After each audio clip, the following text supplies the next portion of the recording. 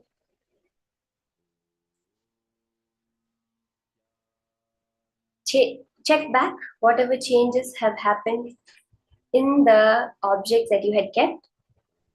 The color, the size that has changed, anything like that. Whatever it is, you can measure it. More than that, share how you were able to experience yourself as Swamiji. How much were you able to connect to Paramashiva? What is that experience that you had? The next session is a very, very exciting session. This is such a beautiful technique, truth that Swamiji has revealed, which is so simple to do, but so powerful. That is practicing the presence of God. At every moment, how you can bring Paramashiva's presence over there. Let's now listen to these truths from Swamiji himself.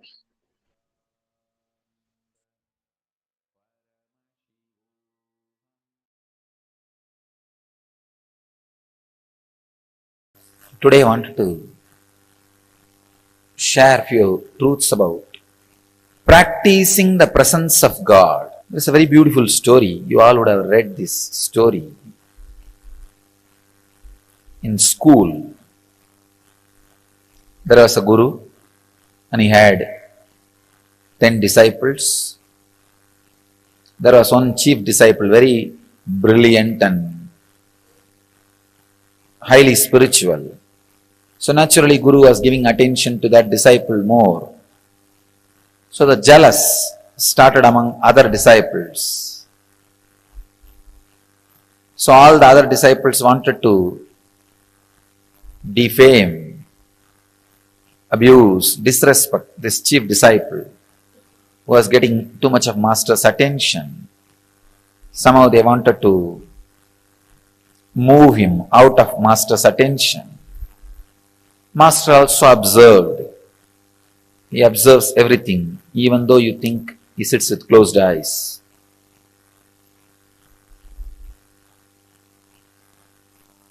He observed what goes on, all the absurdity which goes on when he is with closed eyes, or when people think he is with closed eyes.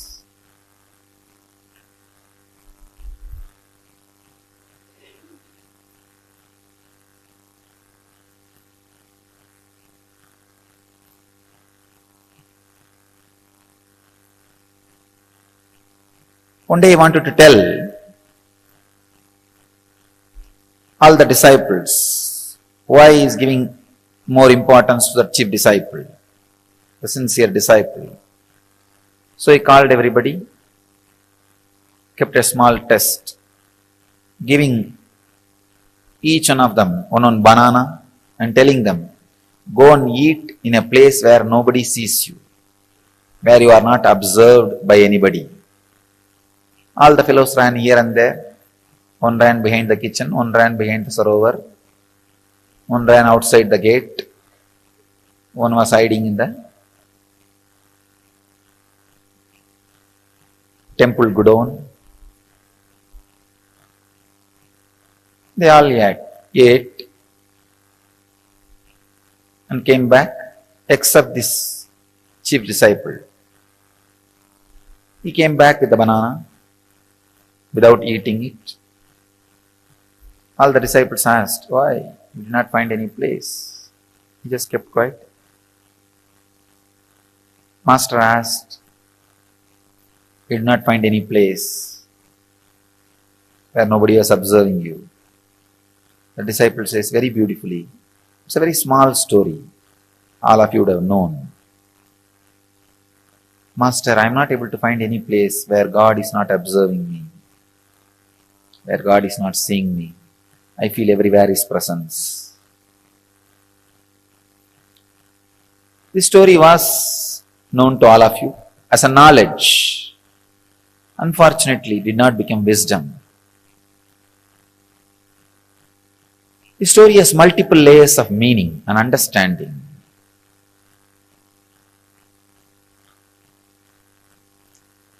First thing, there is no shortcut for spirituality. There is no shortcut for enlightenment. There is no technique for enlightenment.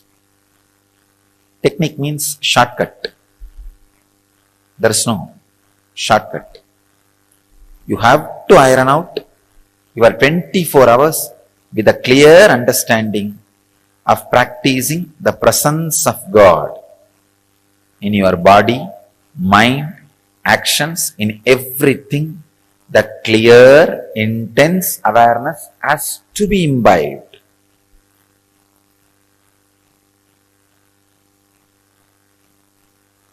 Second thing, whatever you experience as God,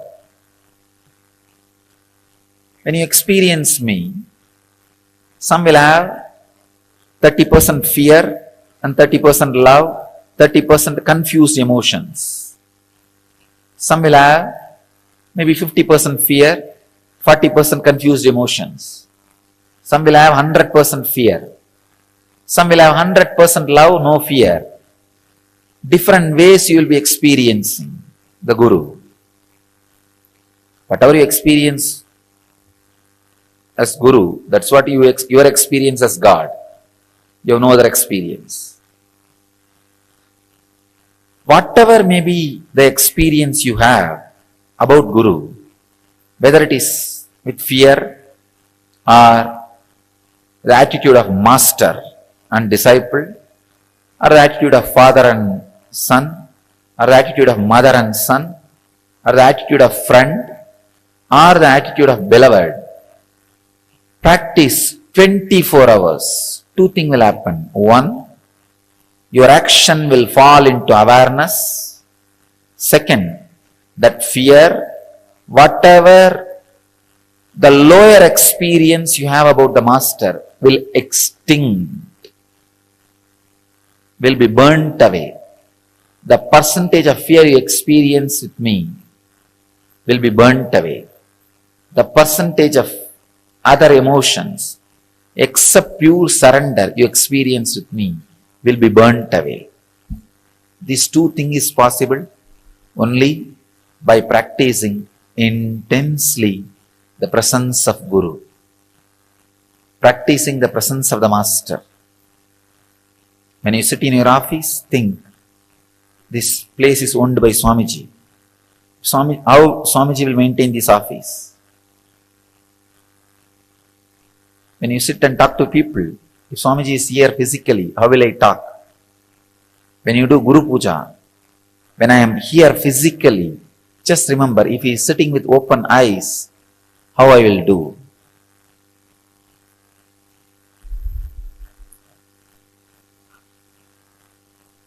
Practicing the presence is the only way. Is the only way. Only way. Your arrogant, egoistic logic can go on justifying, no, there is some other technique. Or you can go on postponing with it. That is what I call hypocritic loopholes. The air hole, air bubble in the copper wire will not allow the copper wire to be a conductor. Electricity will never flow. Same way, the hypocrisy between the relationship, when you practice my presence, the hypocrisy you handle, you have it, it's like air bubble, will not allow the Guru-disciple relationship to happen, will never, the presence will permeate, penetrate you. Practicing the presence. with tremendous respect.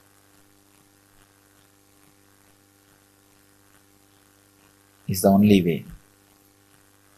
That is the only way.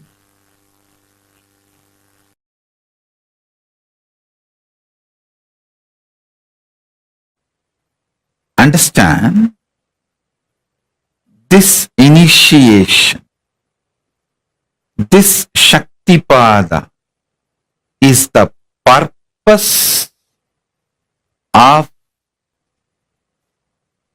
my existence, to give you this Shaktipada only. I exist and I come here and sit again and again every day.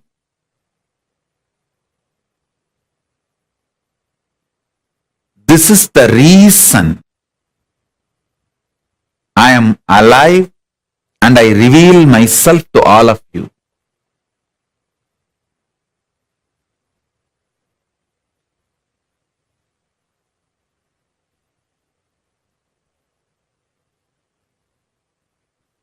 I sincerely bless all of you as living manifestation of Paramashiva, as Paramashiva. I bless you all and initiate all of you. Whoever decides to trust my revelation about me as Paramashiva,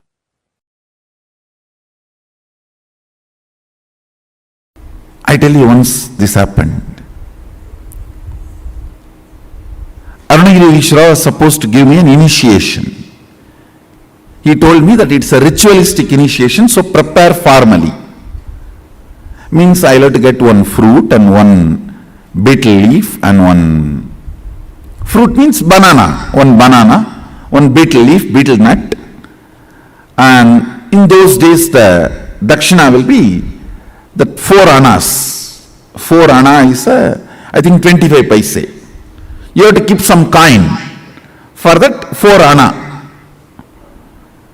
And you will have to get one towel, means a piece of cloth. These are supposed to be offered as a dakshina. So he told me, prepare everything and come with all that. He was supposed to give a very ritualistic initiation. One beautiful thing, that one thing with Arunagiri Ishra I have seen, even though he transmits all the experiences, everything, left and right, he will never miss performing something which need to be done ritually, to educate me, to teach me a lesson. So I will do the same for all of you. He will never avoid ritual. See, he will make me experience the whole satya of sannyasa. That does not mean he will not perform the ritual. He will end, after that he will perform the ritual also and give formally the consolidation.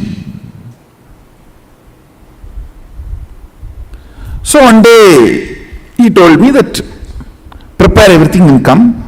The whole thing will cost maybe less than 1 rupee.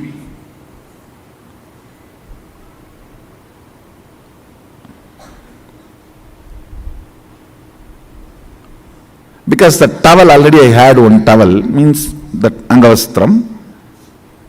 Only the other few things I need to buy, which is less than a rupee. With including that 4 anna I am supposed to give as dakshina, whole thing will cost only less than whole thing will be 1 rupee.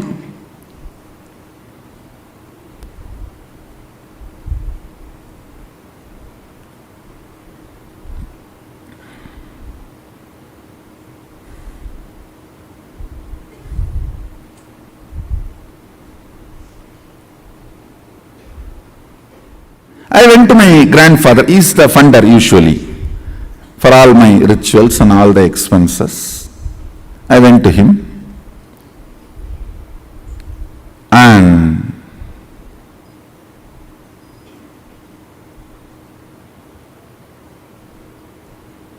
I still remember that the steel table, and that side he was sitting in the chair. And usually kids, when they go and sit on, that is my bar, that jumping bar, in that I will put my hand down and try to jump 3-4 times.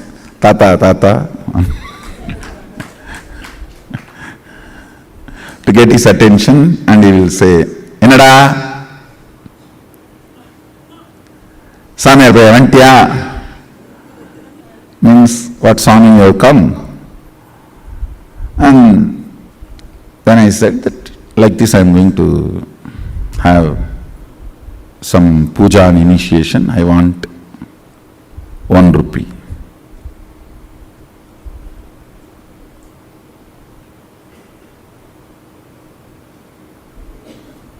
He will not usually handle the cash, so he will look at the cashier, will be just sitting next to him.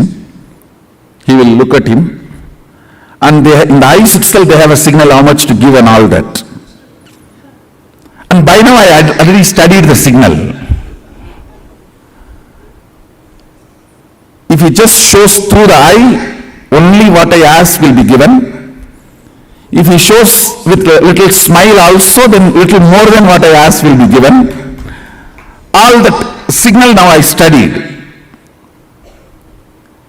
And if you stand on the table and jump few more time and nacharchify, in the Tamil it is nacharchify, means nagging, little nagging.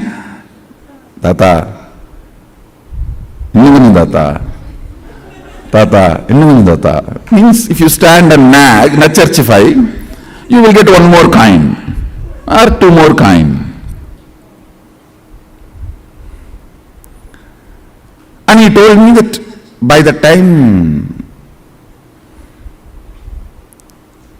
before sunset, come. Before the sun sets, I am supposed to go to Aranirigishwara, so he has to do the rituals and give. I know now it is, sun is going to set. I need to run. But I was standing there nacharchifying.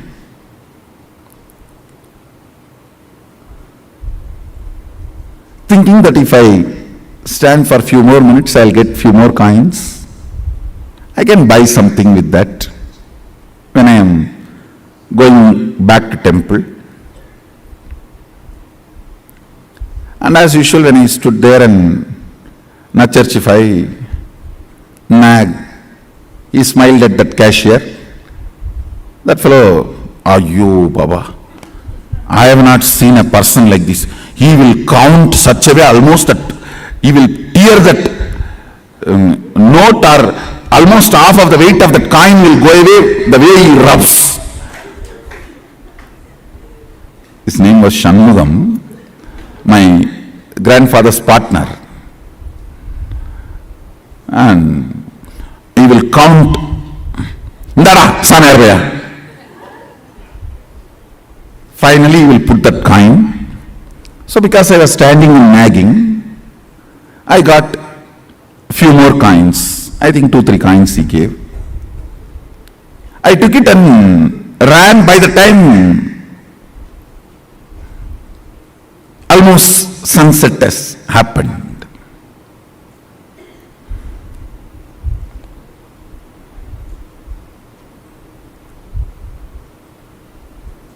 By the time I ran to him with all the things, almost sunset has happened, and listen now is the real thing.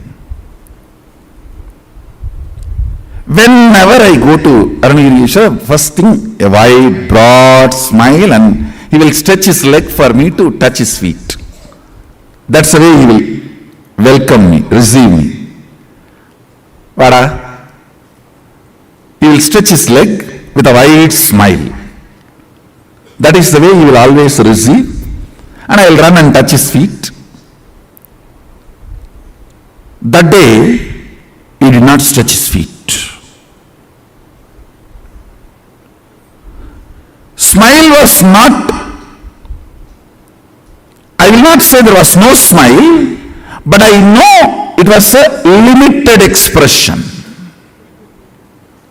And he did not stretch his leg. That's it. I know. Underlying, slight, but very strong message for me. Fortunately, I had such deep Guru Bhakti Sadashiva gave. Even the light warnings from Guru made me wake up from my blind spots and catch his feet, change my cognition. I should say, that's the biggest right thing, which is much more important than the initiation from Guru, which lifted me and made me experience oneness with him. It is your ability to see the slight warnings he gives and catch, change the cognition, saves you in life. Because many times he doesn't want to interfere with your freedom, with your will, with what you want to do in your life. It is the slight messages. It's a light underlines. Listen carefully. This underlines light warnings, very subtle messages. If you can catch that and change your depth, you are saved. He did not stretch his leg.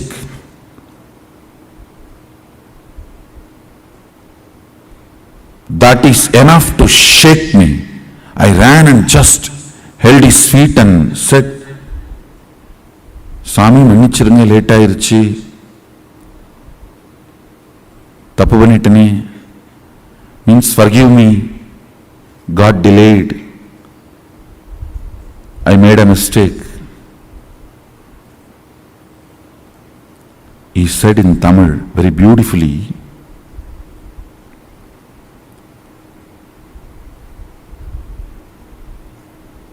இந்த சேவையை விட அதிக பணம் வேணுன்ற ஆசையினால தேவையில்லாமல் சரியான நேரத்தை இழக்கிற பாரப்பா. He told me I am greedy for money. பணத்தாசையடா. It just shook me. Yes.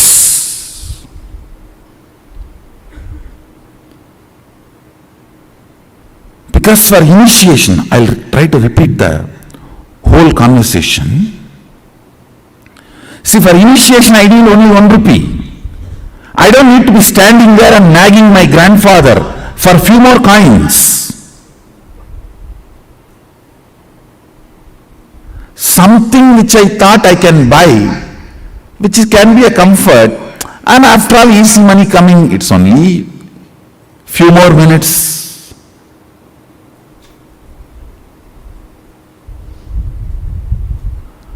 That casualness,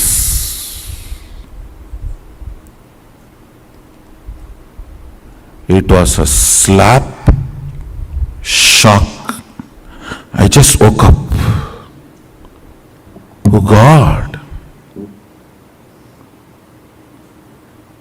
just these few coins.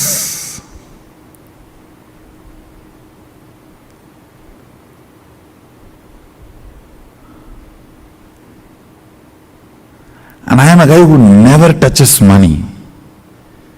Only like this initiation or any of this Arunagiri Ishwara's work, I touch money.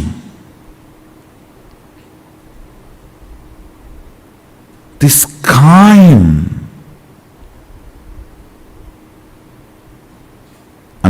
remember, I collapsed completely inside. Fortunately,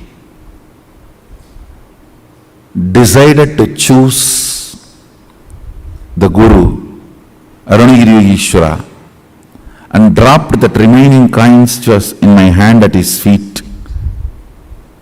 Over. Never ever, even the casual greed. Over. Not even because it is coming effortlessly, why not? No.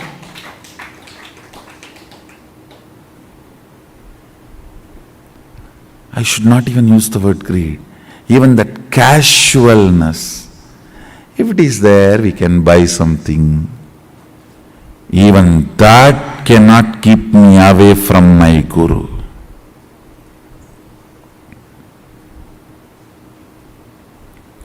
It was too small incident, but too big cognitive shift in me.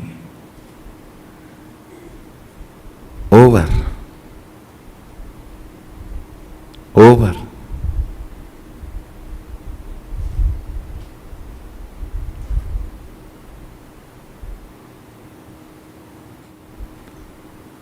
There are some messages which you cannot directly tell. If you directly tell, it will look like, oh, am I wrong? Is it wrong?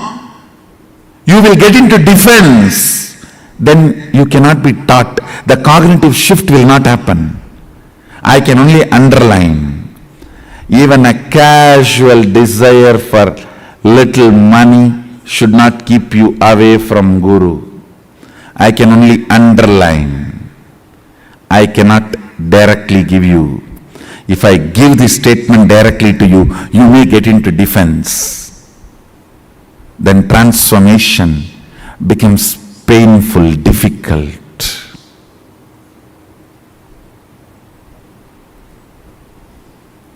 Sometimes things need to be very subtly told.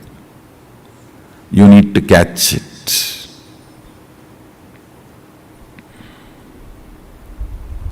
You need to catch it. Only if you catch the subtle messages given by Guru, your cognition will be consolidated. Your cognition will be consolidated.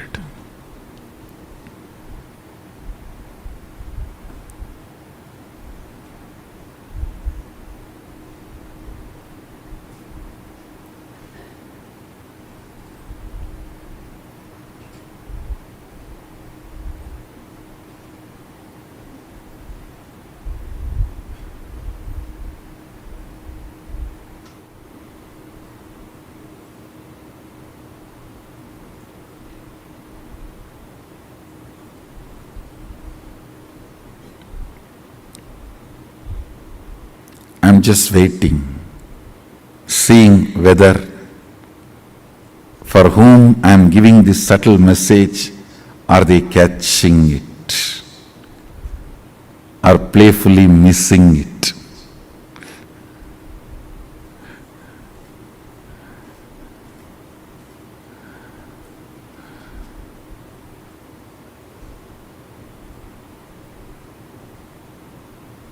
There are some who cannot be recovered. They are doomed. When I say the name, you are doomed. You can't be recovered. You are going to be drowning. So as an evidence, I am leaving this name. You are not going to save yourself. Only when you are not going to save yourself, I tell your name. If you are going to save yourself, I don't tell your name. I only send a message. And see whether you are going to catch it or going to be playing, missing it. If I tell your name, be very clear. Don't take this as good sign. If I tell your name, don't think, oh, Swamiji told my name directly and advice. Pray praising is different. Sometimes I tell your name in praise, that is different. During the advice, if I tell your name, be very clear. I am leaving the evidence for the future to tell. Even after Swamiji told he did not listen.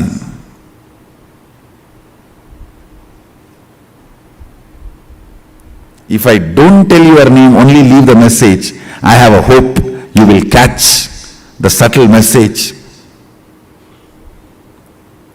and consolidate, catch the blind spot even you are missing, which is inside you, and change your cognition. If I am telling your name, it means very clear, you are too arrogant. You are not going to change. I am telling your name so that the future, you will be the wrong example for the future to learn lesson from you.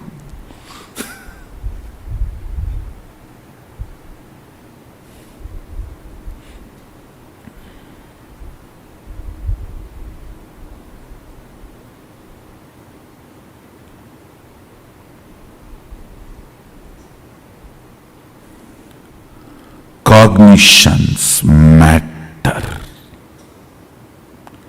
Cognitions matter. Cognitions matter.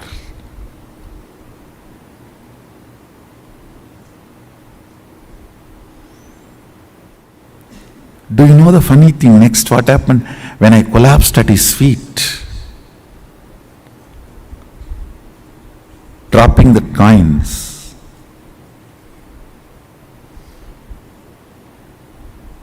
I know at his feet, my whole cognition changed.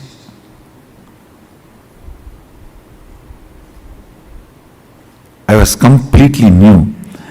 He lifted me up and held my face casually and turned.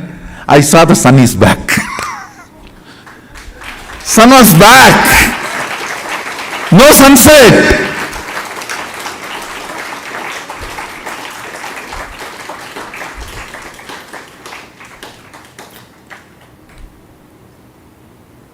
He smiled and said, getting sun back is much easy for me than teaching you with the subtle message.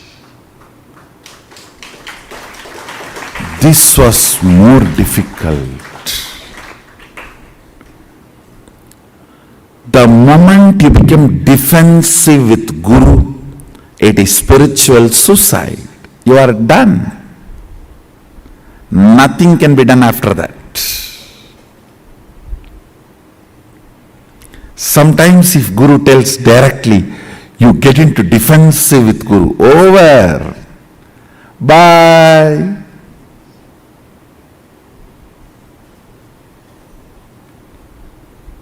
See you later when you are ready.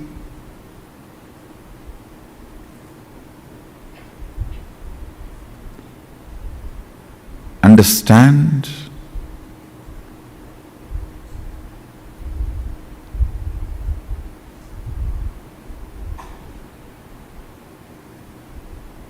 He said, making the sun set or getting it back is in my will. But you deciding to cognize my side or other side is your will. So I need to play here more subtly than there.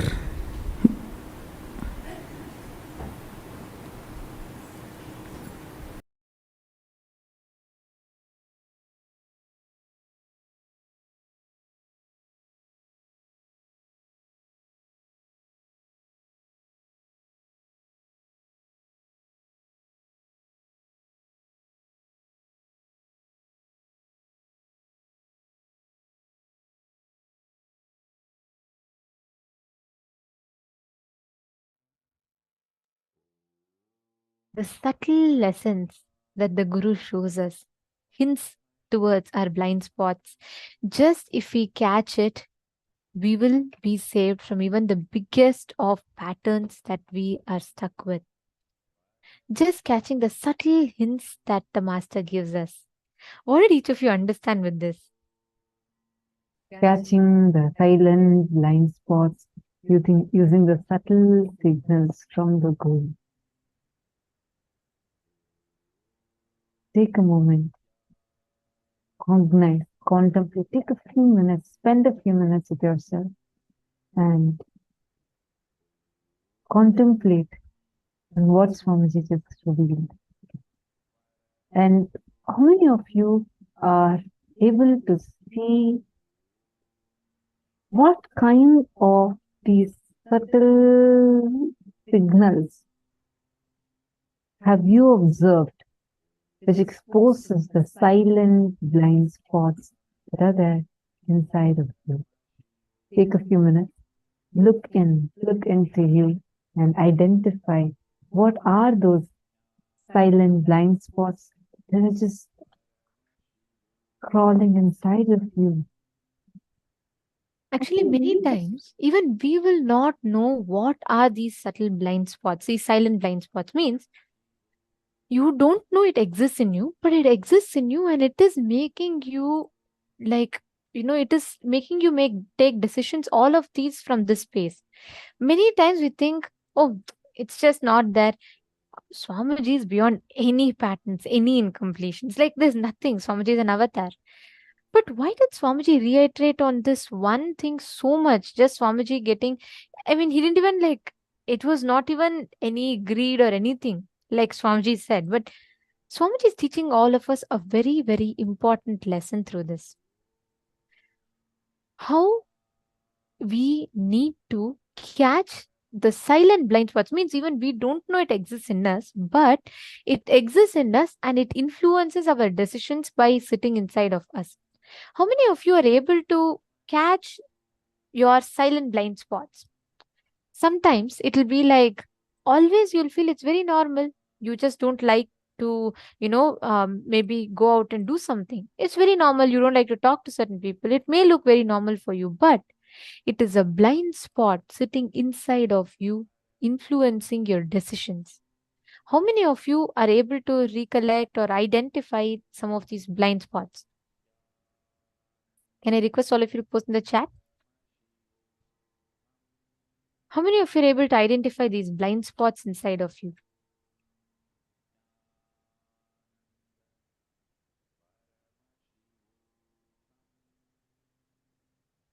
Please understand, these silent blind spots that we have sitting inside of us, these are the root cause of delusions in our life.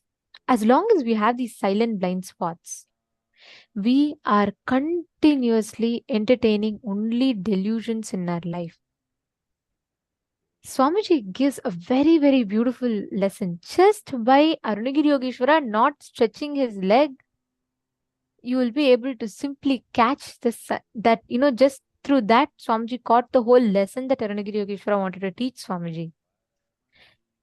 Practicing the presence of God is in multiple ways you can experience this. I had shared with you all about the story of Swamiji going around the circumambulation of the hill, right?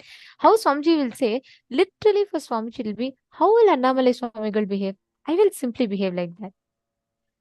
How will Annamalai Swamigal do? I will simply do like that. That is literally it. Like Swamiji said, once Annamalai Swamigal told in one of the speeches, one of the satsangs, he said that I never have dreams.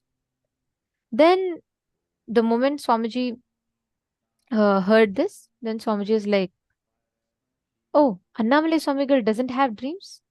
Then I will also not have dreams. How can I have dreams? I can also not have dreams. The moment Swamiji heard this, the moment Swamiji heard Annamalai Swamigal tell, then that day when Swamiji was sleeping, Swamiji saw that dreams started coming in Swamiji. Even in Swamiji's dream, Swamiji went and told himself, stop, I cannot have dream. Annamalai Swamigal does not have dream. I cannot have dream. See, Swamiji's whole consciousness, his whole being responded to it so much that even in dream state where the eye consciousness is less and only the mind exists, even in that state, Swamiji literally stood up and said, okay, stop. How can I have dream? When Arunagiri Yogeshwara, sorry, when Annamalai Swamigal does not have dream, I cannot have dream. And the dream stopped halfway through. That's all. After that, Swamiji never ever had dreams, ever. That is the way we can use each thing that Swamiji teaches us, right? It is such a beautiful lesson for us to learn, is it not? The way Swamiji tells us, when Swamiji tells, it is simple integrity, simple, straightforward living. That's all. Tatiana Hughes is saying, yes, there are some of them. Understand, all of us have these silent blind spots inside of us. It sits inside of us and affects so many of our decision-making capabilities, like so many decisions that we make is affected by the silent blind spots. Because even we are not conscious. Even we don't know what decision we are making, why we are making it a certain way. But Tatiana Hughes is asking, Ma, what if we have dream with Guru? Ma, please understand, all dreams are incompletions. If you have Swamiji coming in your dream, and when you wake up, if you're able to remember it in color, it is vision. Swamiji tells, if you're able to recollect your dream, if you saw the dream in color, it's a vision, it's not a dream.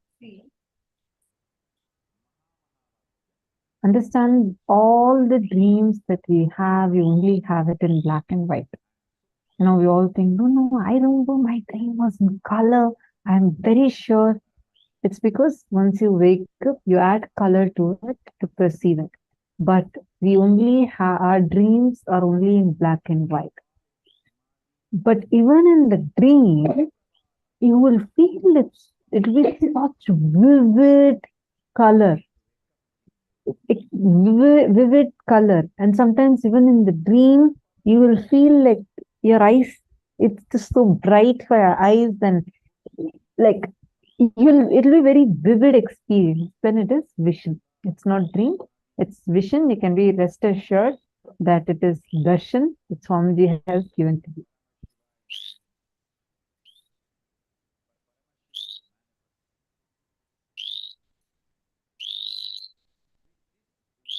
Suma, now all of us need to do just one thing. We all need to look back and catch those blind spots inside of us. And secondly, choose the way how you are going to practice the presence of God. It could be anything. You can just say, how will Swamiji respond? If Swamiji is here, will I do this? Each of us have so many different ways through which you can have that practicing the presence of God. Just keeping Atmalinga, feeding the Atmalinga, living with Atmalinga will make you so friendly, complete inside of you. Every time, whenever you need any decision making, any crisis you are in, just do this simple thing. It will give you so much of a courage and strength. Pen down just 5 aspects of your life where you're going to be working with this technique. Where Swamiji tells, how will Arunagiri Yogeshwara behave? How will Annamalai Swamigal behave? I will do the same way. How will he get angry? No. Will he get afraid? No. Then I'll also not get afraid. Here we have a living avatar with us. All we need to do is just that. How will Swamiji behave? Will Swamiji ever get irritated? Will Swamiji ever get afraid? Of course not. Then I will also not get afraid. Just pen down 5 aspects of your life where you want to apply this truth. Just 5. Please take a few minutes and pen down.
Yes. Now we're going to be entering into the power of remote vision. So the first 2 rounds we did the Ashtamahashaktis. Now we're going to be doing the power of remote vision. Every cognition that Swamiji gives us, apply that in your power manifestation also. The 5 aspects that we said we'll apply it also in the power manifestation. How will Swamiji tackle? If Swamiji said you have to remote view now, Swamiji sits for a remote vision. How will Swamiji behave? How will Swamiji respond to that? The same way we are all going to respond to it. This power of remote vision is literally that, remote vision. You'll be able to view a remote place, sitting wherever you are without the aid of any external objects or technology. Just through the power of your third eye, you will be able to remote view. You'll be able to see any place in this entire universe. Yes, planets, stars, or else some garden somewhere, some remote village in the corner of South India, you'll be able to scan it all through the power of remote vision. So how many of you are excited for this power? See, there are so many various powers that Swamiji has given us for each and every manifestation. See, each and every power can manifest in your daily life in so many ways. This power of remote vision, actually one of the most powerful applications of it, which we saw during the time, was being able to find lost items. Where it'd be so casual. Someone would come and say, oh, I just misplaced my phone this afternoon. The last time I saw it was on my bed. Could you just scan and tell me where it is? And we'll say, oh, it's still there right next to your bed. It's fallen onto your suitcase and a towel has been kept on top of it. Therefore, that you're not able to find it, go and look, it'll be there. And the person will go look and find it.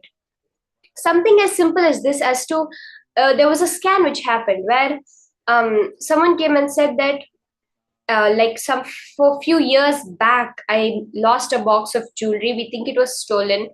Can you scan and tell me where it was? And they said, no, ma, it's under your bed and it's completely covered in cobwebs. You have not cleaned under your bed for a long time and it's there. And they go and search and they exactly find it over there. That is the extent of this power of remote vision. For a start, we'll be starting with any known places, anything which we can verify immediately. So you will be having a certain place to scan and you will be scanning that. Let's take a quick look at what are the pramanas. What does Paramashiva say about this power of remote vision?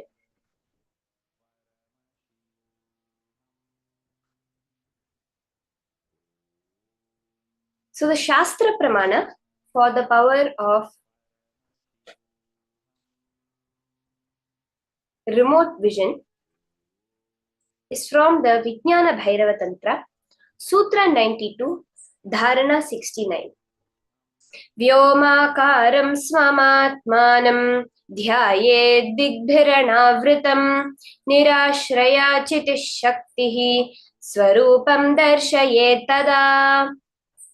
Bhagavan Paramashiva says, concentrate and cognize with restful awareness on one's self in the form of a vast etheric space or sky. Vyomakaram, your Swa-Atma, your own self, as vast as the entire universe, which is limitless in any direction whatsoever.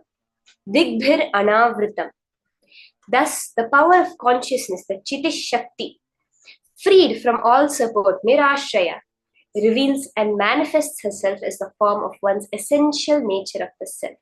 That Swarupa gets revealed to you. When you just decide to understand that with your cognition, you decide that, yes, I am vast, I am limitless, then any knowledge, any place in the universe is revealed to you.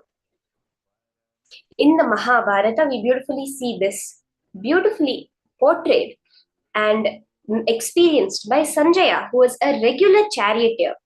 So the whole war, including the Bhagavad Gita, was revealed by Sanjaya to the blind king Dhritarashtra.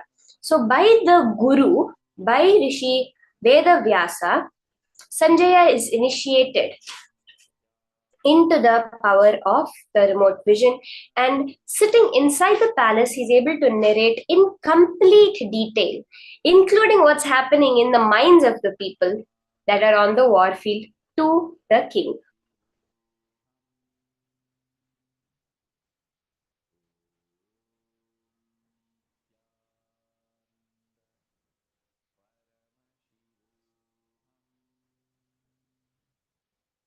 We see Swamiji's own beautiful manifestation of this power, where Swamiji's guru, Narayana Swami Tata, who was well known to be able to see remote distances in the mirror.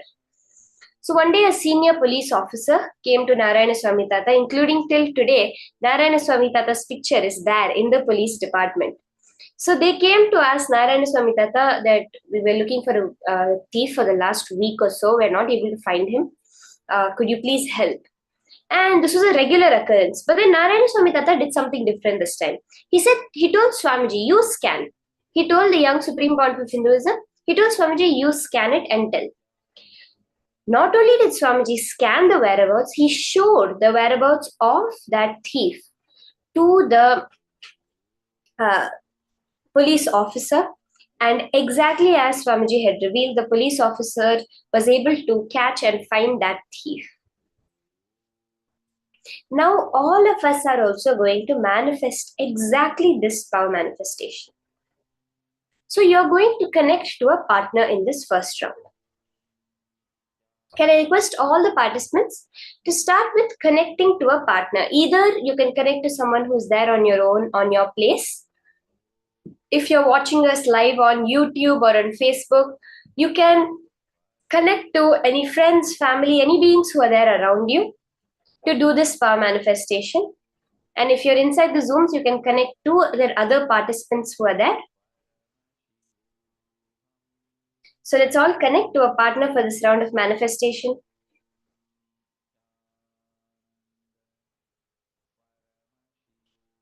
As we're doing the manifestation, the parameters you're going to be scanning are going to be shown on the screen. So you're going to be scanning the various parameters. For example, like how many rooms are there in the house, how many bathrooms are there in the house, how many windows, how many doors, what is the color of the interior, the color of the exterior, and various details we're going to go in this manifestation. So can I request everyone to please partner up for this round of manifestation? Let's all take a few minutes and connect. Yes, Ma Mohini Lata, you can connect to Ma Priyatma Swarupini.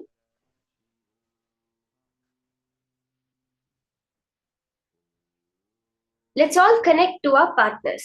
We're going to do this with a partner, this whole manifestation.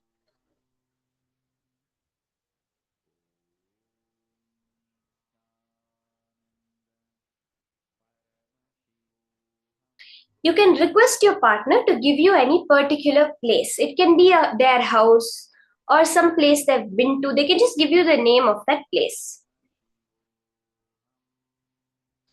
What you are going to be scanning, right now we have the parameters on the screen.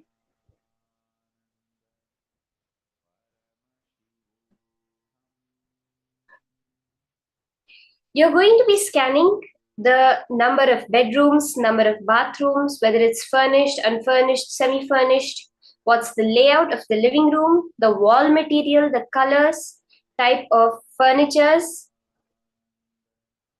layout of the kitchen, color of the kitchen, wall material of the kitchen, and the flooring and the color of the kitchen, and the color of the flooring. So let's scan these parameters. These are the details that we all want to scan. So as we are manifesting, as we are doing, let's go into the subtlest of details. The more and more you go into the details, as Swamiji says, Paramaśiva resides in detail. When you go into that details and reveal, you'll see how that confidence that yes, Paramashiva is manifesting happens in you. You're literally able to see the colors, the material. We had an incident where a Nithyananda Yogam participant was scanning, was able to see the make of the table that was printed on the right hand corner underneath in tiny font. He was able to scan the make of the table.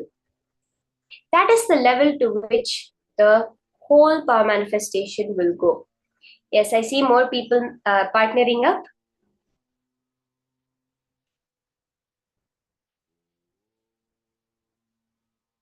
Let's start now. Okay, let's all get a place from our partner. So I see Ma Tatiana has partnered up with Ma Mui Fanang.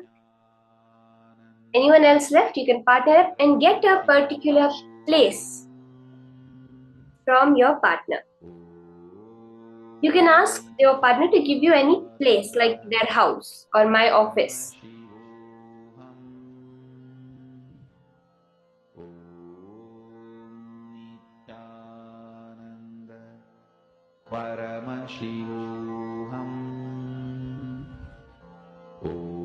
Once you have gotten the place, you will be scanning the various parameters that are now projected on screen to you.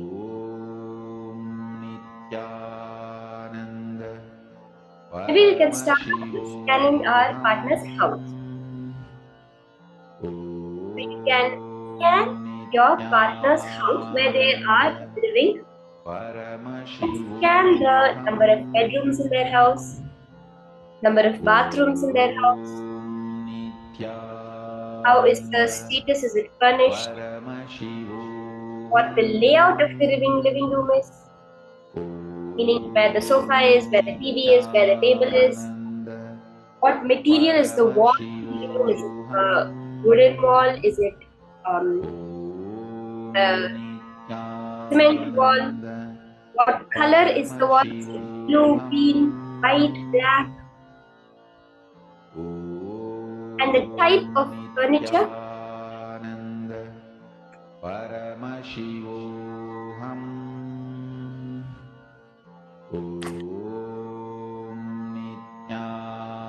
Whether they have a huge L sofa, two tiny couches, only chairs, no couches, or they have a bed in their living room. It can be anything, just to be in whatever comes to your third eye. Then you can move to the kitchen, the layout where the sink, where the stove, the counter space, where are the cupboards, what the color is, what the wall is made out. It's a tiled wall, or is it cement, is it wooden, and the flooring, the color of the flooring. Let's all start chant Mahavakya. Paramashivoham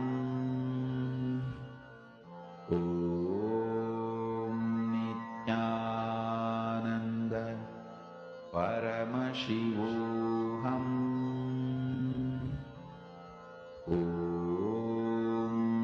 Nithyananda Paramashivoham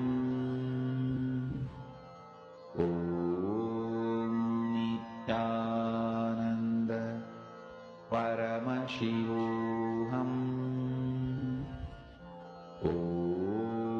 Nithyananda Paramashivoham Nithyananda Paramashivoham Nithyananda Paramashivoham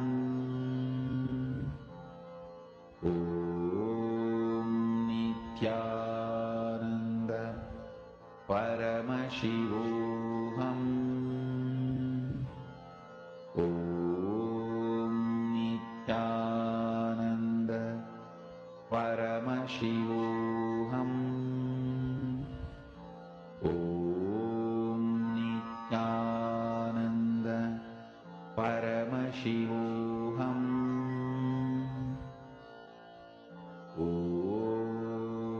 Nithyananda Paramashivoham Nithyananda Paramashivoham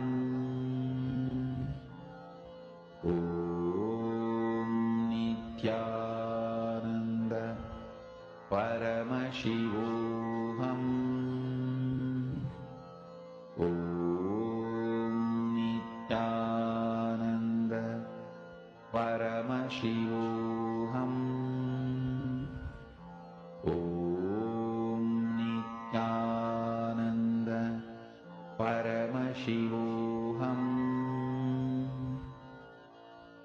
Om Nithyananda Paramashivoham.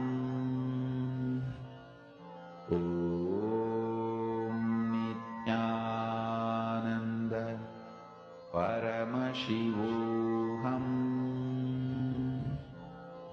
Om Nithyananda Paramashivoham. Om Nithyananda Paramashivoham.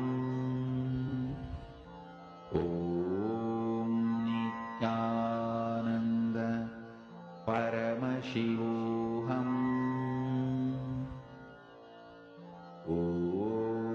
Om Nithyananda Paramashivoham. Om Nithyananda Paramashivoham. Om Nithyananda Paramashivoham. Om Nithyananda Paramashivoham.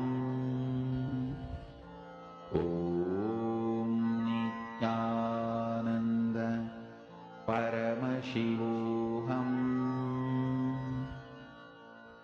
Om Nithyananda Paramashivoham. Om Nithyananda Paramashivoham.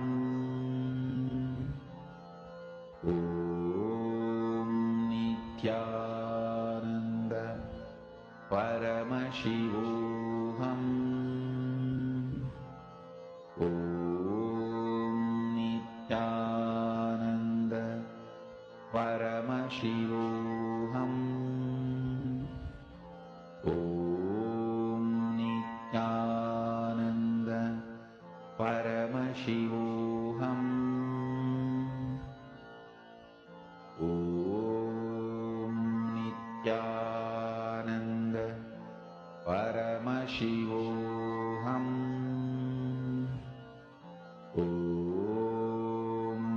As you're doing the manifestation, you can start sharing with your partner also what you're hearing in your third eye.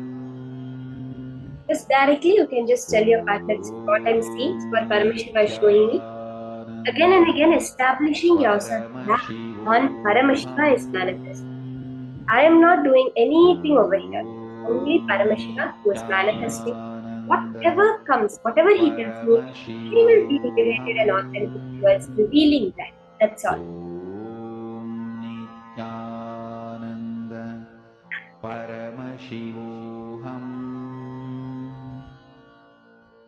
Om Nithyananda Paramashivoham. Om Nithyananda Paramashivoham.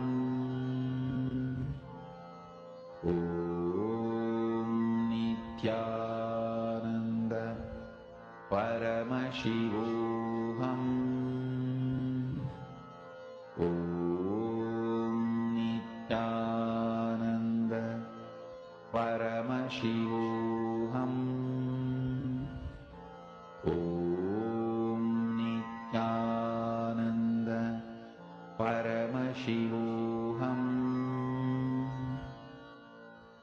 Om Nithyananda Paramashivoham.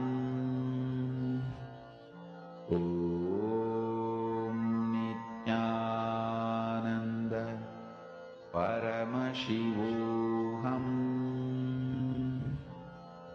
Om Nithyananda Paramashivoham.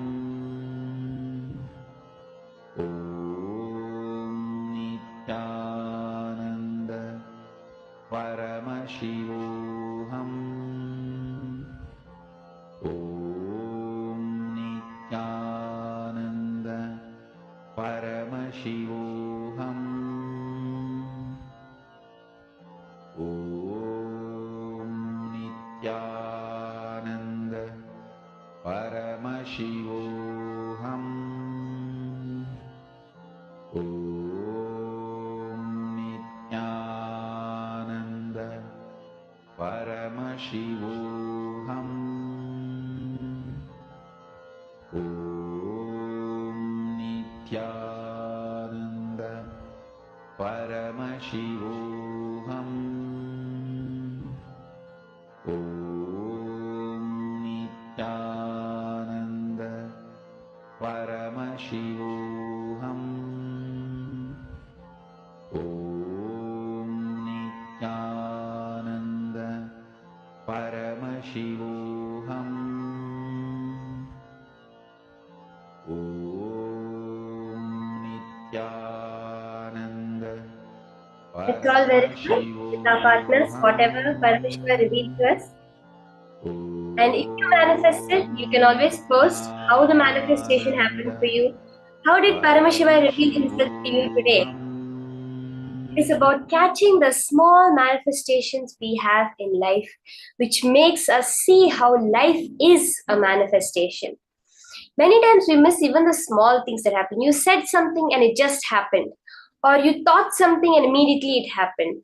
Or else you were thinking about someone in the morning, in the evening they called you. These are the subtle manifestations. You would have casually said something, but it will just happen exactly like you said it. Or else something would be there, you would have mentioned about it, and when you go there, you'll see it's exactly the same. These are the manifestations. Even now, as we're doing the power manifestation, even if you got one word correct, understand Paramashiva has manifested out of the millions of types of houses, the millions of colors that are there. You got it. That is manifestation.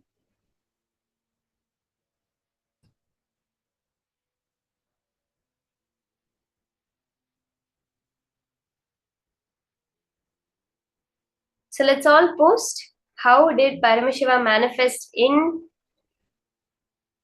you today? How did it happen? You can post that. Throughout the day, we're going to be quickly doing different powers that we covered throughout the whole program so that we can keep it engaged, alive, and manifesting Paramashiva in all the ways possible.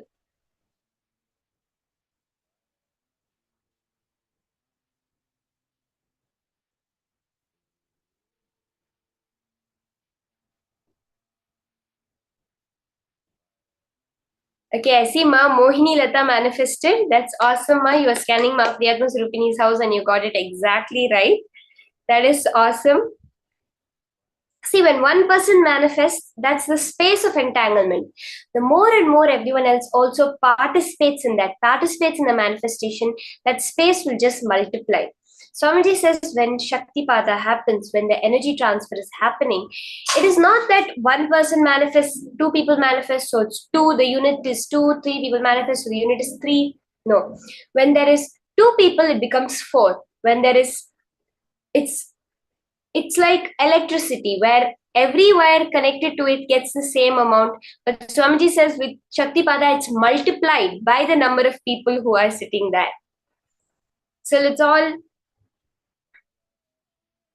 intensely participate during the power manifestation. Hold that space for everything to happen.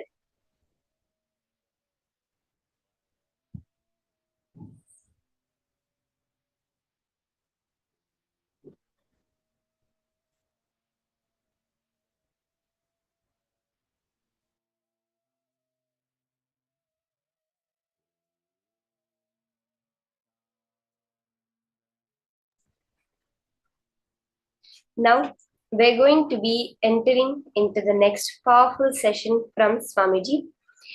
Today's whole day is so much just melting in that connection with Paramashiva, knowing that Paramashiva himself has come down as your Guru. The next session is Guru Bhakti. What exactly is Guru Bhakti and what is it exactly? Like, all of us have Guru Bhakti. How did it manifest in our life and what is it manifesting in the future as our life?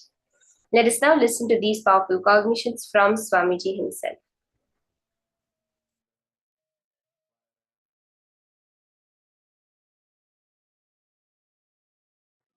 Whenever you fall for someone, you are in deeply love with that person. The human being, the person for whom you fall for, you are in love. That person takes you for granted. You feel the other person for whom you have fallen is not loving you so much as you feel for him or her. Listen. Whenever you fall for someone, you always feel the other person for whom you have fallen, that person takes you for granted, and that person does not love you, have feelings to the same level you have. Sometimes this is the way you feel, sometimes this is truth also. With ordinary human beings, this is the way love is acted, reacted, given, received, reciprocated. This is the way the love flows with ordinary human beings. With the divine, with Paramashiva, the logic of love is totally different. Listen. When you love me, when you fall for me, first thing, I raise you. Second, I shower life energy in you. When I shower life energy in you, your consciousness is the most superior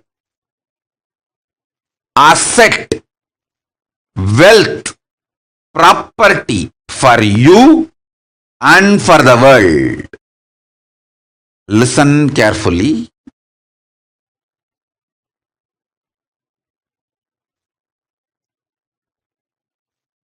I'll tell you one small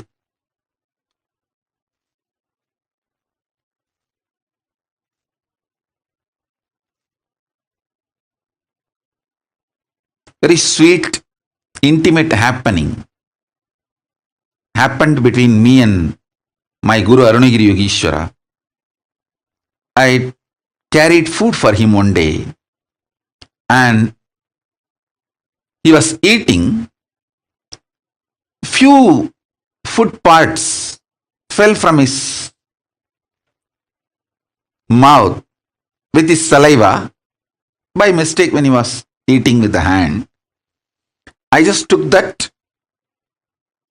He thought I am cleaning it up and I may throw it away, but I did not throw it away. I just put it in my mouth. Prasada. The Guru Uchishtam. Guru Prasada. He smiled at me.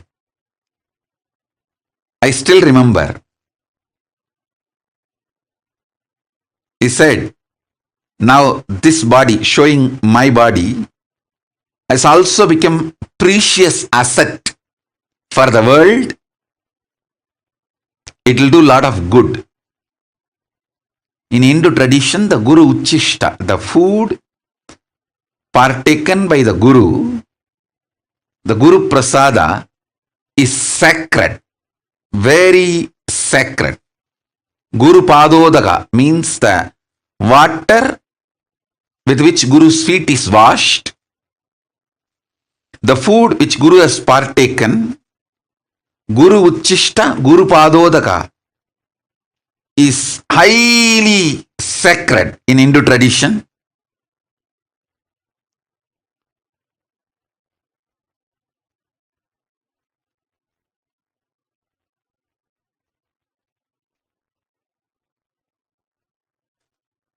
He said, just that little uchishta which I took, the power of that, he said that his very biomemory, bioenergy is passed on, and that will start flowering in this body now. This body also is a precious asset for the world because of what it is manifesting.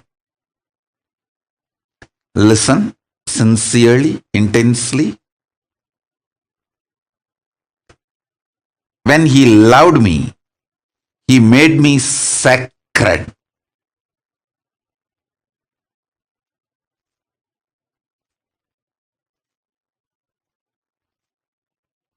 When I fell for him, he raised me and he made me sacred by showering his love on me. Listen.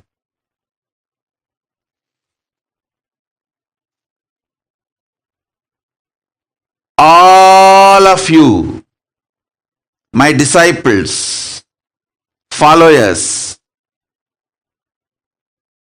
whom I initiated, all of you have received the greatest, best uchishta, that is mantra, the Mahavagya, which I used most in my life, is the Mahavagya.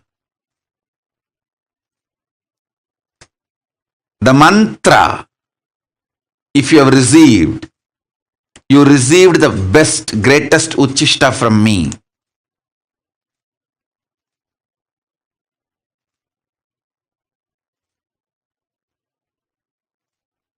You are now sacred. Your consciousness is needed for this world. Each of you meditating, living Veda Agamic lifestyle, living enlightenment not only helps you, it helps the world to sail through this pandemic, this pralaya.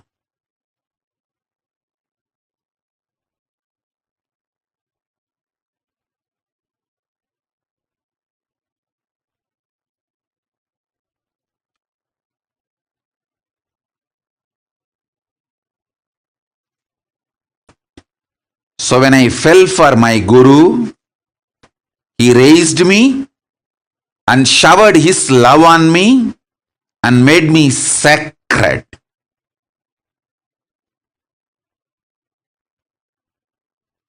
He did not take me for granted. Same way, I want to tell each one of you, I don't take you for granted. When you fell for me, I shower my love on you, and I don't take you for granted. I make you sacred. Understand? Sometimes I may not be giving attention, but never ever feel I take you for granted. I don't take you for granted. Sometimes if I give you attention, you become more conscious and spiritually awakened. Then I shower you with my attention. Sometimes when I give attention, you try to use me like a crutch. Hang on.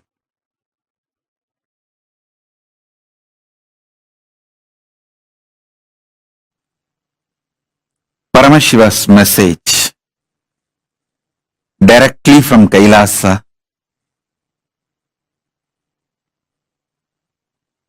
Listen.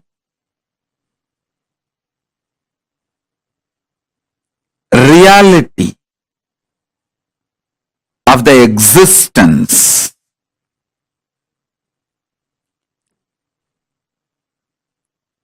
manifests as consciousness in you,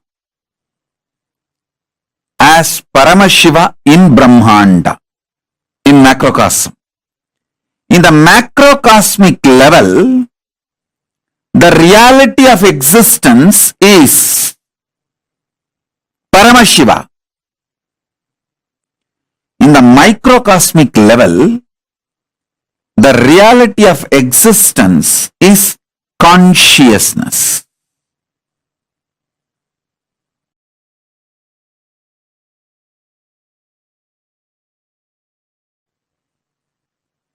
Listen intensely.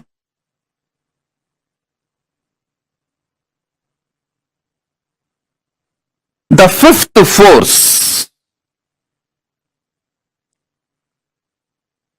consciousness,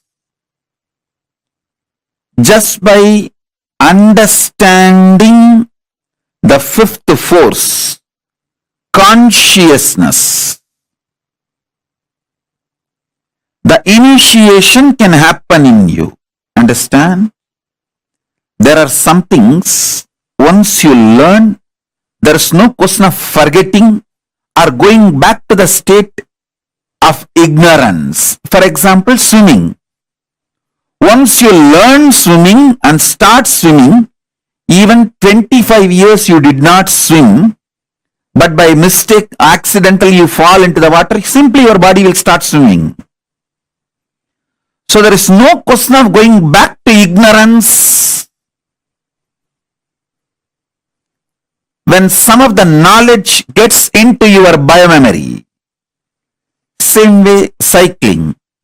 Once you learn cycling and did it successfully, even 25 years you did not touch the cycle, doesn't mean you will forget it. Simply when you get the cycle again, you will start cycling. There are many great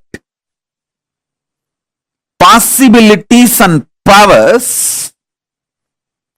Once it gets into your biomemory, there's no going back to the pre-knowledge period, the ignorance period. Some knowledge makes a permanent awakening, alteration in you. This knowledge about consciousness, the fifth force, will make permanent transformation, change in you. There is no going back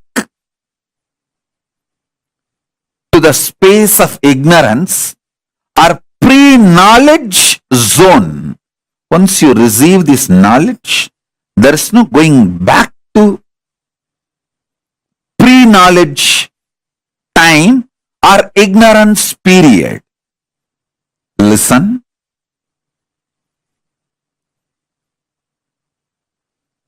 Greatest that can happen to human being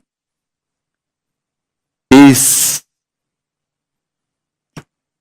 this conscious reality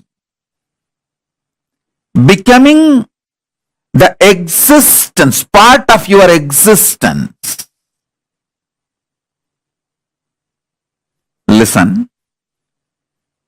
This conscious reality can be part of your existence if you have a direct feeling connection, Guru Bhakti. It can just like a jumping of the flame, transmission of the lamp. Hey, Paramaśiva is real. Over. You just know. Swamiji said it. Paramashiva is real. Paramashiva is real. And based on that, your whole cognitive shift happens. Your existence shifts. From that reality, you cognize, exist, act, manifest, gravitate to everything.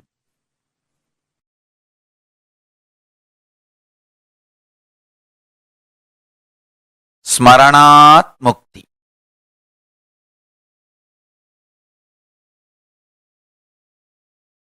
Remembrance liberates. Understand? I was seeing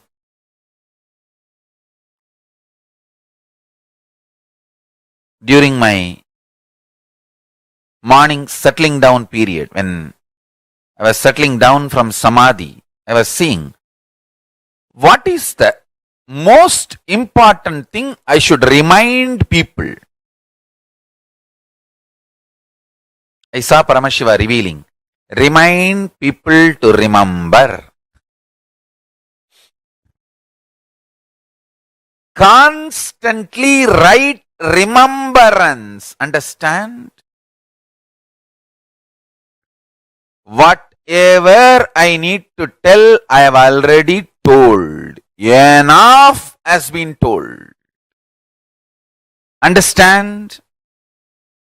Literally last 41 years of my public life, I have said whatever need to be said. And I am going to continue to say, continue to reveal. All this will be useful to you only if you remember them in right moment. So essence of whatever I said, saying, going to say is remember the right powerful cognition in right moment.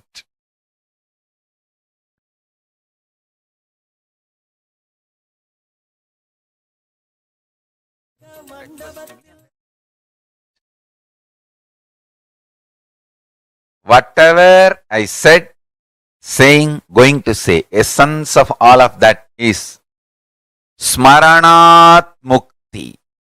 Right remembrance liberates.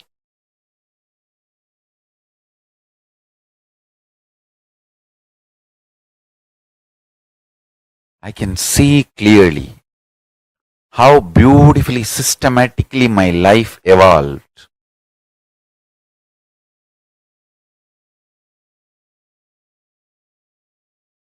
Just manifested. Understand?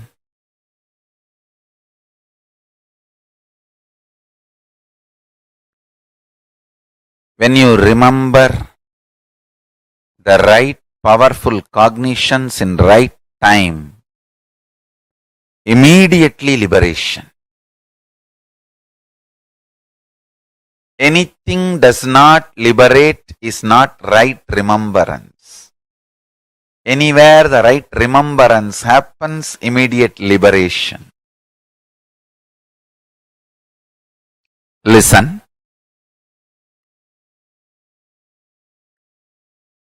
Life is all about how many times you remember powerful cognitions and experience liberation, and how many people you help to remember powerful cognition and manifest enlightenment. That's all. That's all. Understand? The more and more people you support to get powerful cognitions, the more and more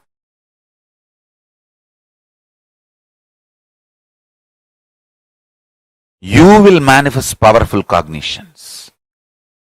Paramashiva says, when you make one person have Sivadiksha, whatever japa he does, the punya he gets and the same punya you also get. It's an ultimate cosmic blessing you can get for yourself and for the world. Now, remember this one powerful cognition, Smaranat Mukti. Remembrance liberates. Remembering right cognitions at right time liberates, empowers, enlightens. Remembrance enlightens.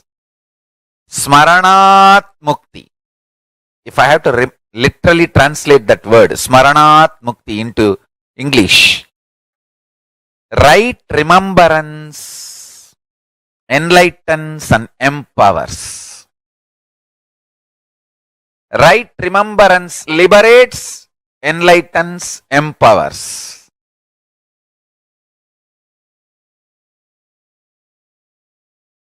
Smaranat Mukti Arunachalam.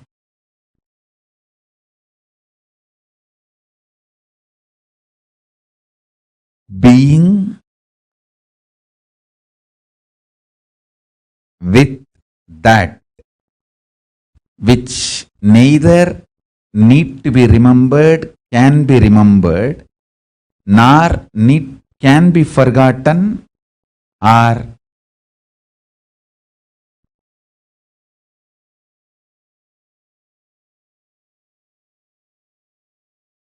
forcibly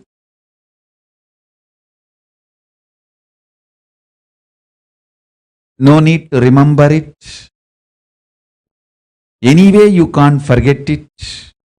Being in that space is Arunachala Smaranam. Now I'll initiate all of you. Whatever I received from my Guru Parampara, I'll transmit that to all of you. Listen.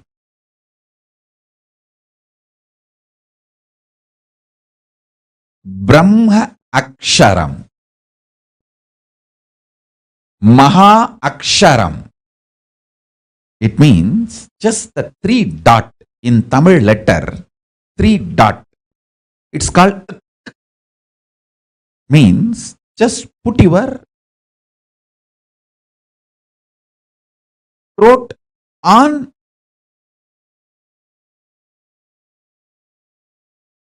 your upper palate. Lock the throat into the upper palate.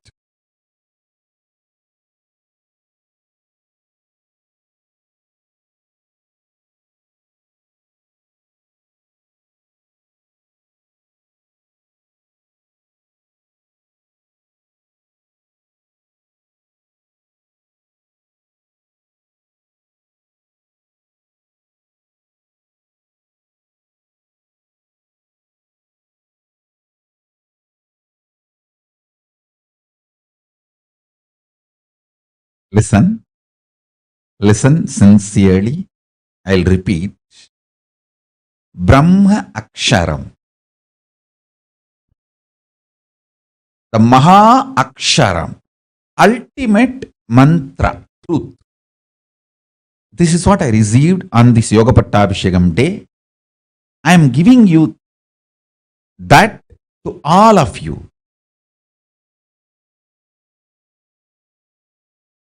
It's like a technique. It can give you enlightenment suddenly. It can just manifest. See, first understand, there is something which does not need to be remembered in you, which is there as you, which remembers everything. See, in all of us, there is something which you don't need to remember. That only remembers everything. Whether you are sleeping or you are in waking state or you are in dreaming state, any state, there is something which is in you which remembers everything, and you don't need to remember that. That which is in you, which does not need to be remembered, but which remembers everything, is Arunachala. Listen. All of us have something in us which does not need to be remembered. That only remembers everything and everyone.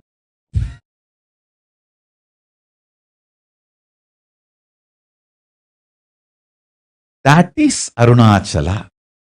That is the most powerful reality. Remembering which does not need to be remembered or cannot be remembered, which remembers everything.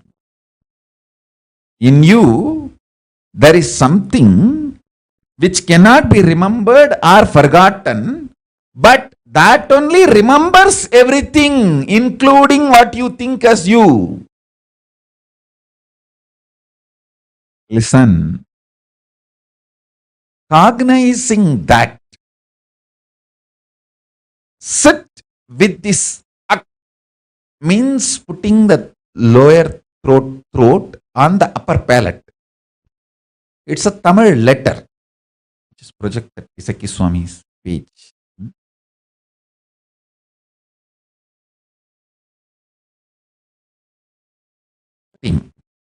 Listen, I am projecting the page where my Guru has written in his own hand the Isaki Swamigal.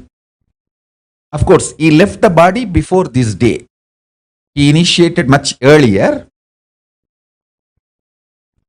Even though Kuppammal did the Yoga Pattabhishekam on this day, the initiation was done much earlier.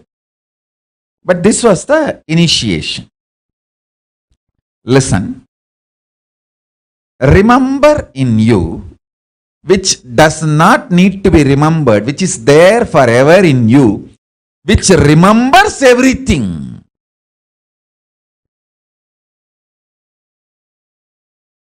In you there is something which you don't need to remember, you can't forget, which remembers everything. Listen to these three qualities. In you there is something which can't be forgotten, which does not need to be remembered. It is there all the time. That only remembers everything in you. This three quality is what the three dot. The three dot is these three qualities.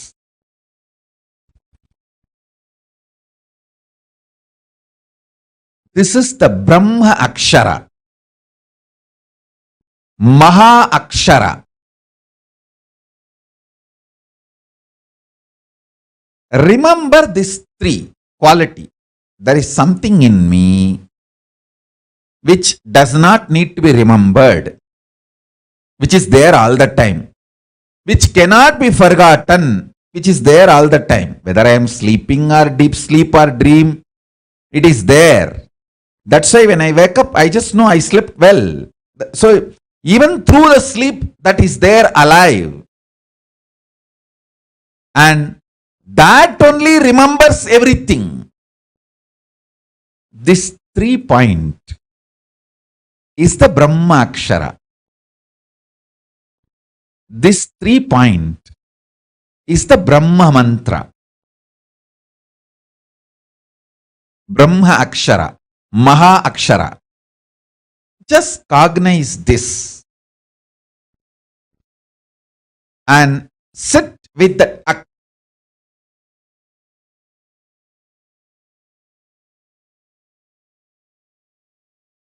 This is Arunachala Smaranam. Just by Smarana Mukti, liberation. It is a very simple but very clear initiation. All those were done. I'll give you now the essence. Listen carefully. Number 1. Brahma Dhyanam means being in that ultimate Parabrahma, Paramashiva, Parandama, which is the ultimate. Paramam, Paramatma, Paramashakti. All these words you can use. That Paramam, ultimate. Being in that Paramam, that is called Brahma Dhyanam. Brahma Aksharam, the syllable which puts you in that space. Mahā Aksharam, Brahma Aksharam. That Brahma Aksharam is this 3 dot. You can see in my own Guru's handwriting, Brahma Dhyanam, that word in Tamil it is written, and 3 dot. That 3 dot is the Brahma Akshara, ultimate mantra, which puts you in Samadhi immediately. And now I will give you precise cognition. This 3 dot means, understand, there is something in you which you don't need to remember. It is there 24 hours. When you are waking state, when you are in dream state, when you are in deep sleep state, it is there. Even during deep sleep it is there. That is why after sleep when you come out you say, I slept so well. So it is there. You don't need to remember it. And you can't forget it. It is there. Which you don't need to remember, which you can't forget, and that only remembers everything. These 3 qualities put together, there is something in you. That is Arunachala. That is Paramatma. That is Paramashiva. That is Parabrahma. That is Parandama. That is Paramashakti. That is Paramaguru. And that is Paramatma.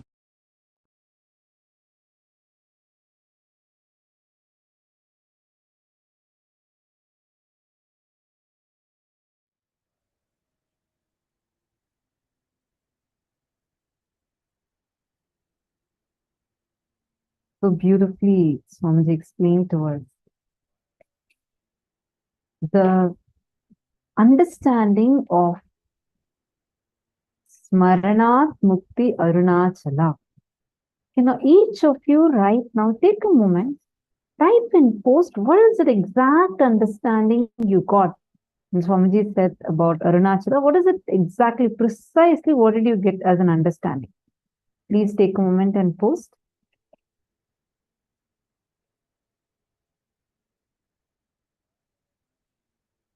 What is that exact thing you understood? What is it?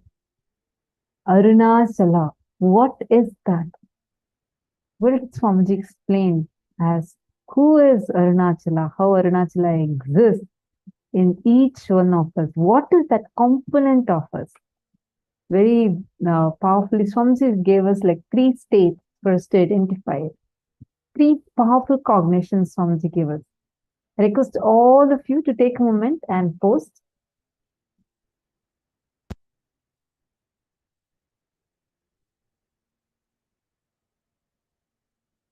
Okay, Bliss. Ma Kalyani is asking, Ma, just tell me how to unclutch. Sure, Ma Kalyani, sorry, is this, did you get the answer or are you still here? I see it's a message from earlier.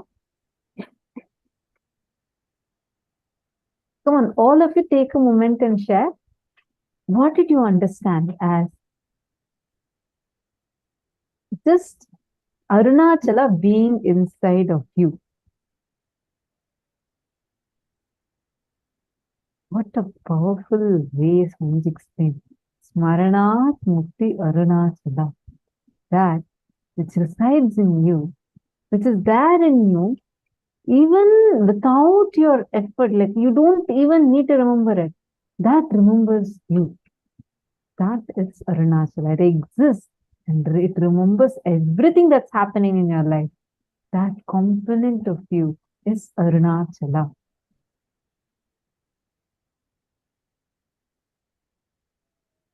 Rajashri Utsavaya has posted, you're not a human being having spiritual experience. You're a spiritual being having a human experience. Absolutely. Can I request all of you, all the participants, come on, take a few minutes and quickly type and post here in the chat.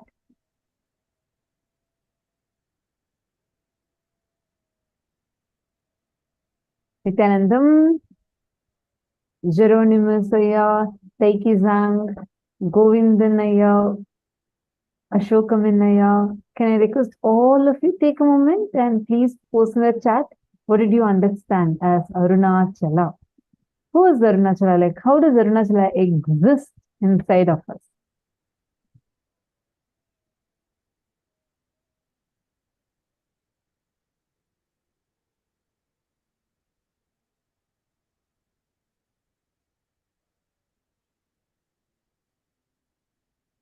Each of these truths are actually empowering us so much. If you cognize the essence of what Swamiji said, whether it is practicing the presence of God or whether it is putting yourself in right remembrance. Actually, when I was listening to this, I was remembering one of the participants' questions yesterday. Ma Prithvi Prasad had asked, right? How you can remember these truths, like, how you can note down all of them. Please understand, Ma, when you are listening, the Smaranat Mukti, just by remembering these cognitions, they get embedded into your biomemory. They automatically resurface up when in need, and you will be able to manifest the experiences with them. It will not need something separate. It does not need something different, something apart or outside. Something that remembers, that's right, Ma Prithvi Prasad, correct. Something that remembers within us. It's almost like this. Let's say you set an alarm to ring 4 days later. You may not, at some point you may forget it, but automatically the alarm is going to ring, whether you forget it or whether you are still remembering it, correct? That is exactly what is Smaranat Mukti. All these powerful cognitions, you may not remember them necessarily always, but these are as initiations embedded into your very system, and they resurface time and again when in need. So whenever you are in need, they resurface back. There's a very beautiful example for this. See, every time you make a decision, correct?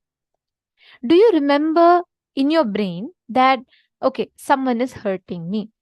I am supposed to feel embarrassed. So do you think, oh, what emotion am I supposed to feel now? Is it anger? No. Is it hate? No. I'm supposed to feel shamed. Okay. Yes. Pick that up. Is that like a lengthy process for you to remember that you're supposed to feel ashamed? Then after that, you're supposed to cry, and then you give a command for your brain to bring tears, and then the tears come, and then you start the process of crying? No. It's just instantaneous, right? The moment someone tells you, okay, I don't like you anymore, automatically that emotion pops up in you. How? Do you remember each time? Do you say, oh, 1 minute, I have my emotion baggage notebook, so I need to go and see what notes it is, what emotion I'm supposed to have, so I'll go get it? No. It's just there. It comes up. Why? Because the repetitive number of times that you have put yourself through this conditioning, it's a conditioning. It's not default. It's not nature. If you, for a child, if you teach from its very birth that whenever you're happy, you're supposed to cry, when it grows up, it will cry. It is just the way you program yourself, the way you think. You have trained your cognitions to function. So now, whenever someone tells you, you don't need to remember that you have to cry. It just automatically happens, right? In that fraction of a second, the whole decision-making process is over. Same way, it's the exact same science, but applying it for the good purpose. Like, for example, the same science when you use for powerful cognition. Every time someone hurts you, what do you remember? Consciously, at least 30-40 times, if you tell yourself, okay, now am I reacting? Okay, stop my reaction. It is okay. Let me be in the space of completion and respond. That whole cycle, initially it may take 1 or 2 days, or even more than that time. But after that, the time reduces, and almost becomes nil. Like the moment someone tells something, you will just not react. But you need to put that effort. And that is what Swamiji explains so beautifully as Smaranat Mukti.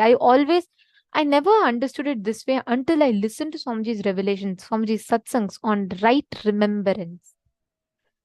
We all choose to remember our incompletions, entertain, cherish, and make the future decision based on those past. Instead, go back, rewind yourself back to just using the right information, the right knowledge, the right remembrance of powerful cognitions to project the right happenings of the future. Understanding? Now, this is the essence of Smaranat Mukti. What do you remember? The moment you decide that you want to experience the space, that oneness, Advaita, whatever you call it, right? It is just a matter of remembrance. What do you want to remember inside of you? Do you want to cherish? Do you want to entertain the thoughts of failure, the thoughts of suffering and suffocation? Or do you want to manifest the powers or the space of Paramashiva?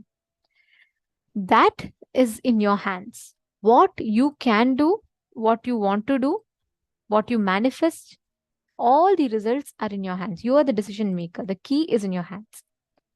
Now, applying the same logic, every time you manifest powers, what do you entertain inside of you as you? What do you entertain in you as a right remembrance? Go back, visit it, and see, are you entertaining powerless cognitions? Are you constantly telling yourself, oh, this is all not possible for me, and even this much I can do something great, but I don't think all this is going to work? Or are you reminding yourself that you are Paramashiva? Because you're Paramashiva, you can manifest. What are you telling yourself? Now, let's all play a very, very simple but a very powerful game, okay? A power manifestation game. What you need to do right now, just sit, connect to anybody you want, anyone. It can even be amongst yourselves. You all can just partner up. You're going to be applying this exact same formula and you're going to be identifying the thoughts in another person's inner space. It's very simple, very, very easily possible. There are two choices you have in front of you. Do you want to associate yourself? Do you want to remember the times you've failed and you've not been able to do it? As opposed to, do you want to remember the powerful cognitions where Swamiji has told for you to be able to manifest it? Constantly, it's a juggle between the two. So what do you want to choose? The decision is in your hands. Understanding? Now, each of you can connect with other person. Ma Prithvi can connect with Madonna and Ma Leontan, and each of you can just connect with the other person. Manifest this power where you are able to scan, identify what exactly the other person is thinking. Precisely right up to the point where you will be able to see what the person is visualizing. Let's start with something simple. Let's say your friend is thinking of a rose. She can have a picture of a rose in her head or constantly look at the picture of a rose. Just make sure she's remembering it. And you can connect to your friend and scan, identify what she is or he is visualizing in his inner space, and you can scan it. Apply the exact same thing. Constantly remind yourself the powerful cognition that Swamiji has told. That's all is the key. With that right remembrance, you will be able to manifest this power. Please start. Connect to a partner. Please start manifesting. Paramashivoham Om Nithyananda Paramashivoham Om Nithyananda Paramashivoham Om Nithyananda Paramashivoham